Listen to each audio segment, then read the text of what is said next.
Oh, you got to clap for that. I thought people would rather forget it. Want to talk about the Auckland governments, and I just want to go back through a little bit of history. We've had 3 bills through this House. The first one, there was no consultation. It was rammed through on the weekend. And the second bill, there's some opposition.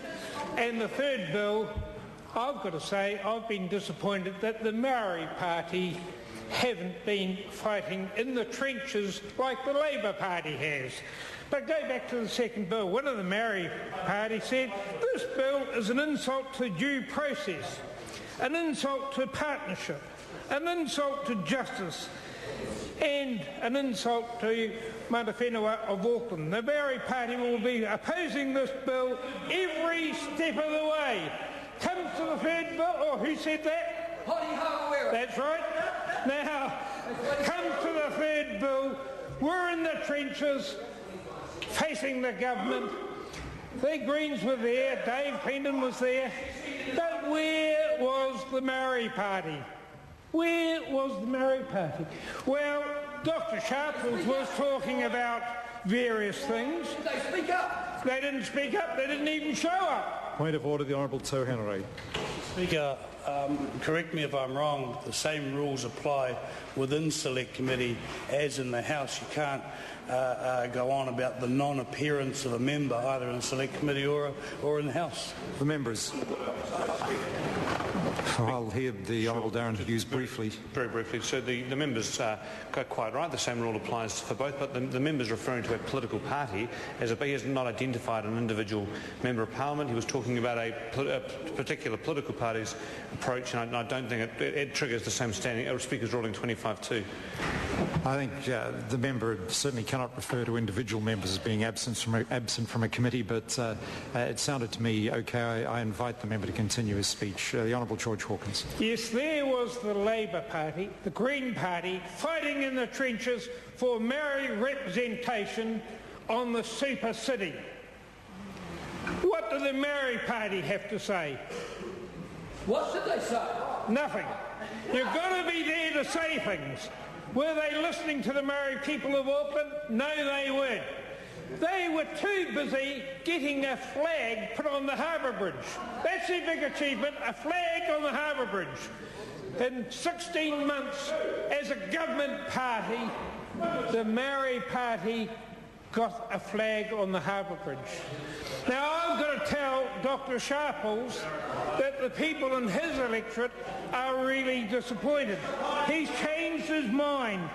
He says that he regrets what the government's doing, but what he's really on about, working away in the background, is changing the basis of voting. One person, one vote. He doesn't like that. I think he's actually planning to have an upper house so he can retire into it. And it won't be very surprising whether that's where he's tracking down. The Minister of Maori Affairs was also clear about the need for Maori seats and the worthlessness of the board, having an advisory board. Did the National Party listen? No. Did he say it loudly enough? Did he say it strongly enough? Rodney Hyde got to the Prime Minister's ear first and he made his point. Who's the more terrifying for the Prime Minister? Benevolent Dr. Sharples or Rodney Hyde? The bulldozer. He's straight in. And of course, we see that the Maori people, especially in my area, South Auckland, have been let down by the Maori Party. Oh, that member can squawk, but her whip should have made sure the Maori attended the Select Committee to hear what people were saying. That's very important. It's a part of the process that the Maori Party wants so much. A part of the process that ordinary Maori families who are paying higher taxes and going to pay even higher taxes want representation. And they're not getting it from the Maori Party. This is a very important bill for a third of New Zealand's population. a third of New Zealand's population, and where were the Maori Party? Missing in action. They weren't anywhere. But we kept the fight going in the trenches.